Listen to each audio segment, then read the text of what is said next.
Suprema Corte de Justicia de la Nación resolvió constitucional la reforma de aborto hecha por la Asamblea Legislativa del Distrito Federal. Fue tan infortunado su fallo que es un engrose, una sentencia de 1200 cuartillas, de la que todo el mundo habla, pero solo pocos hemos leído, porque hay que tener harta paciencia para leerla, ¿no? De todas las burradas que dicen. A partir de eso se dio un fenómeno en México, con 200 años de vida, que nunca antes se había dado. Y es que los estados que conforman a la federación responden categórica y violentamente ante el fallo de la Suprema Corte de Justicia para redefinirse a sí mismos como soberanos en la confección de sus leyes, reprobando el contenido de la sentencia de la Corte. En reacción en cadena, como efecto dominó, 18 entidades federativas han ido modificando su constitución estatal para elevar al rango de su constitución la protección del derecho a la vida. ¿Por qué? Pues porque mira, cuando la Corte hizo el engrose de esta sentencia, en el caso del Distrito Federal, resolvió por 3 razones, solo tiene 3 argumentos, tuvo que usar 1200 hojas. Pero si se resumen las 1200 cuartillas del engrose en 3 argumentos para sostener la supuesta constitucionalidad de esa reforma. Y dijo: como se hizo una reforma previa en la Constitución derogando la pena de muerte, 7 años antes hubo una reforma en el artículo 22 constitucional que prohibió en territorio mexicano la pena de muerte. Resulta que ese artículo, antes de ser reformado para prohibir la pena de muerte, era el único artículo donde tenía expresamente la palabra vida. Y entonces, es el razonamiento de la Corte, no vayan a pensar que yo soy así de bruta, estoy citando el razonamiento de la Corte. Y entonces, como ya en el texto constitucional no existe la palabra vida en el capítulo, los primeros artículos que son las garantías, sino solo existe una referencia aislada del artículo 123 constitucional, que son las garantías laborales, derecho del trabajo, donde se dice que a la madre trabajadora se le darán facilidades para conservar la vida del recién nacido y alimentarlo. Llego yo a la conclusión, estoy hablando en la versión Tex-Mex de la Suprema Corte, de que el derecho a la vida no es de rango constitucional. Entonces los que, bueno, medio entendimos, le decimos: ¿ah? ¿Cómo? Sí, como no dice vida, la palabra vida en ninguno de los primeros artículos, pues luego entonces la vida no es un derecho de rango constitucional. Primera conclusión de la Corte. Segunda, el tema del aborto es un tema de delitos del fuero común, es decir, de la esfera local, no es federal.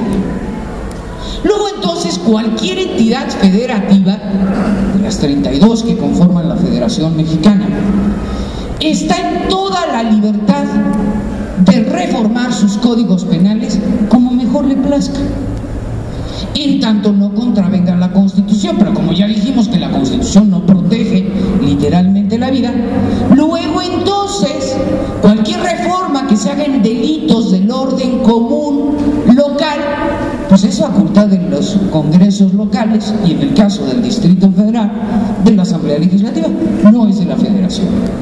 Y entonces, por una razón de competencia, es constitucional que la Asamblea Legislativa, ¿no?, es constitucional que reforme su código penal.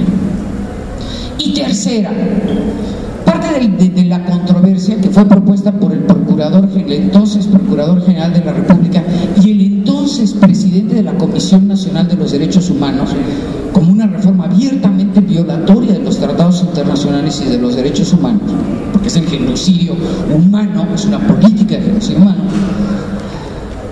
Resulta resulta que antes de esta reforma, todavía a nivel federal, la ley de salud dice lo que muy sabiamente explicó con palabras muy técnicas la doctora Pilar Calva, pero que hasta los nacos entendemos en nuestras clases de la secundaria, de la secu de biolo, de que la vida comienza cuando se junta el esperma con el óvulo, ¿no?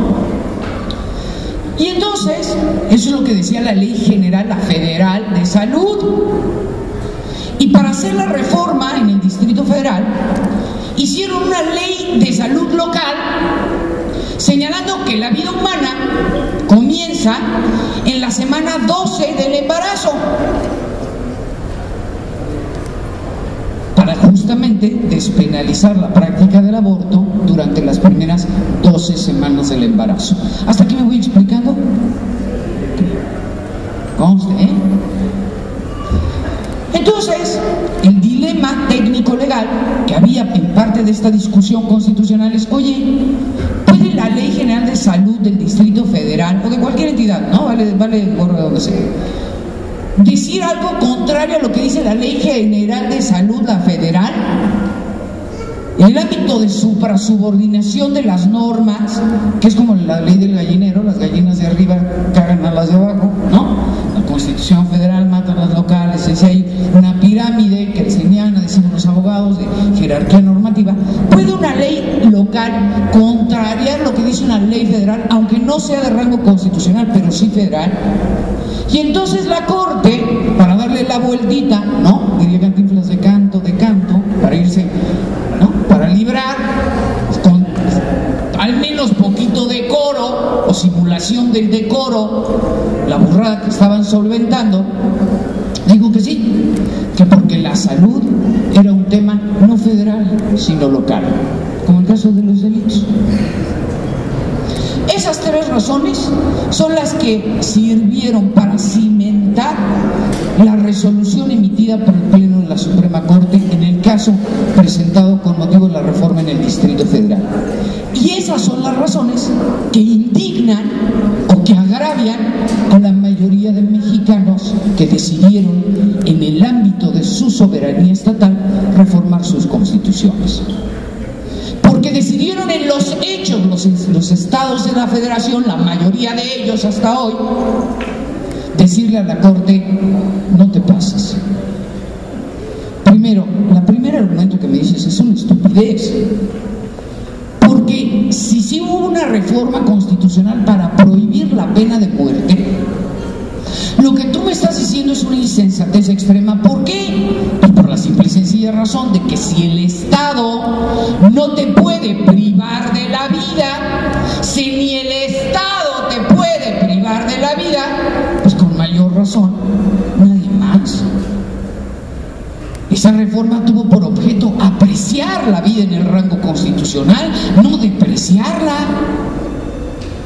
Lo que tú me estás diciendo contraria a las reglas de la lógica y de la sana crítica, del juicio lógico. Es una barbaridad. Lo que me estás diciendo, que la vida no es de rango constitucional, es una barbaridad. Dos, que tú me digas que una entidad federativa puede contravenir una norma federal cuando has venido fallando como Corte durante 200 años en la calificación por acciones de inconstitucionalidad y juicios de inconformidad de orden constitucional, que las entidades federativas no pueden ir contra las leyes federales. Es un trato inequitativo e injusto, porque estás tratando a los habitantes del Distrito Federal como ciudadanos de primera y al resto de los habitantes del país como ciudadanos de segunda. Es una ofensa, es un agravio, y más agravio es cuando proviene del alto tribunal de la Federación. O sea que los chilangos sí son soberanos y nosotros no, y el resto no. ¿Cómo? Como dicen los gringos, no comprendo. ¿Cómo? Y luego vienen las razones de orden político, de política jurídica. A ver, 15 años, particularmente en una escuela donde daba clases de 20 años, clases que es el ITAM,